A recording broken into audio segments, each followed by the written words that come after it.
मौन को साधता है। भक्त को मौन प्रकट होता है, उन्हें आता है। योगी स्तंभ होने की चेष्टा करता है, भक्त के ऊपर तो स्तंभता बरसती है। योगी को जो चेष्टा से मिलता है, भक्त को प्रसाद रूप में मिलता है। योगी जो उपाय कर कर के पाता है, भक्त सिर्फ प्रेम में अपने आप को खोकर पा लेता है।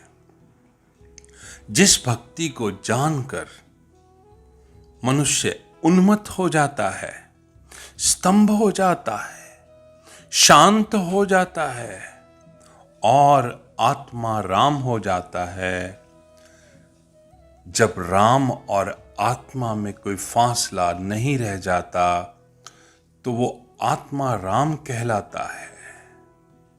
अब ये कहना ठीक नहीं कि राम है, कि आत्मा है।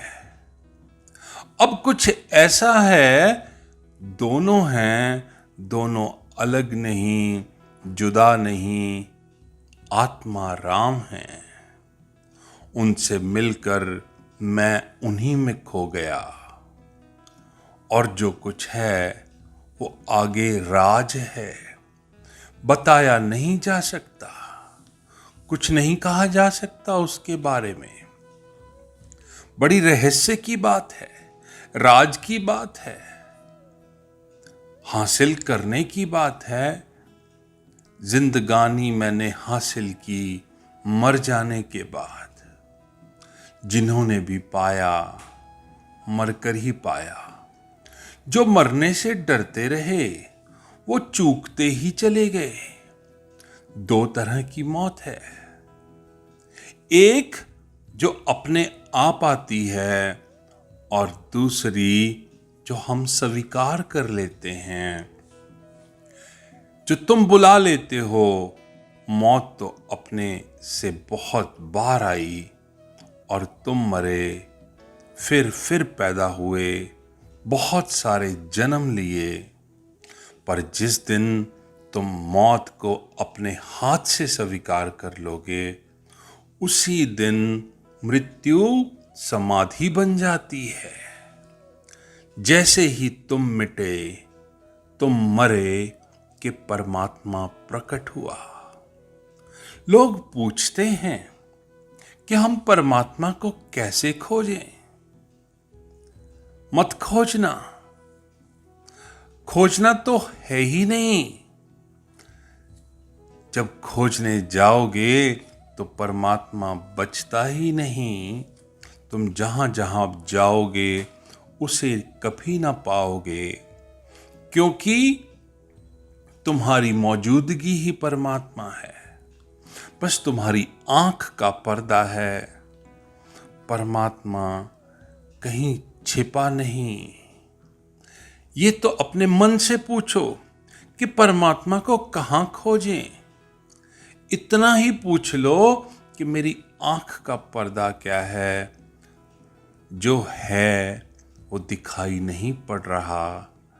तुम छुपे हो अपने ही पर्दे में, अपनी ही आड़ में परमात्मा कहीं खो गया। परमात्मा कहीं खो नहीं गया है, परमात्मा कभी खो ही नहीं सकता, कण कण में है। आपको तो बस पर्दा उठाना है। एक छोटे से स्कूल में छोटे से बच्चे को उसके टीचर ने पूछा, हाथी कहाँ पाए जाते हैं? छोटे से प्यारे से बच्चे ने प्यारा सा जवाब दिया, कहा हाथी। पहली बात तो वो गुम ही नहीं होते, इतने बड़े होते हैं तो गुमते ही नहीं, फिर पाने का सवाल ही नहीं है। यही बात परमात्मा के साथ है। परमात्मा कैसे खो जाएगा? वही सब कुछ है, उसके अतिरिक्त कुछ भी नहीं। तुमने कैसे खोया, ये पूछो अपने आप से। ये मत पूछो कि परमात्मा कैसे खो गया। अपने भीतर भर हम ढूंढते नहीं, क्योंकि अपने भीतर ढूंढने का एक ही उपाय है। अहंकार मरे तो तुम अपने भीतर जाओ। अहंकार तो द्वार पर खड़ा है, अटकाता है, वो तुम्हें भीतर नहीं जाने देता। अहंकार की परत पिघले तो तुम जाओ अंदर। जब मैं मिटेगी तब तुम जान सकोगे कि तुम कौन हो। वहीं रहता हूं मैं अब तक जहां ढूंढा नहीं तूने। जैसे ही तुम छोड़ते हो मैं को, छोड़ते हो तू को, मैं और तू का जाल जैसे ही हटता है, मैं और तू का भेद जैसे ही मिटता है, एक अभेद रोशनी, एक अभेद प्रकाश प्रकट होता है, जहां जिसकी कोई सीमा नहीं, जहां कोई अलग अलग नहीं, जहां का एक ही विस्तार है, परमात्मा का। वहां सिर्फ परमात्मा है और कोई नहीं। जहां सब कुछ खो जाता है, परमात्मा प्रकट हो जाता है।